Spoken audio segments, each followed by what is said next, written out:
Welcome to this tutorial. How to make your Instagram photos private.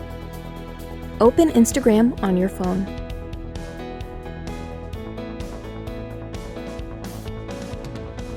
Tap on the profile icon at the bottom right.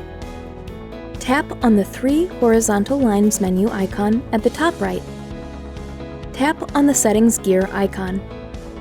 In the settings screen, tap on the Privacy tab.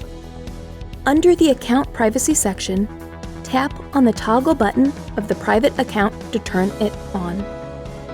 You will see a pop screen that says only your followers will be able to see your photos and videos.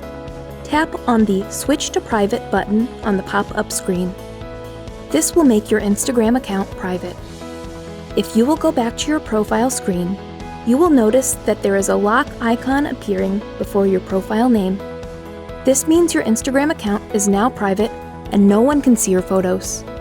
If you want to make your profile public, then tap on the three horizontal lines menu at the top right.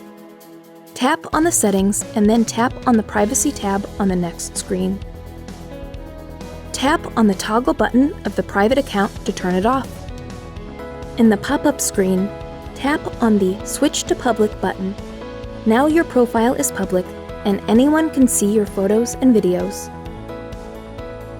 Hope this was easy to follow. Thanks for watching. Please subscribe to our channel.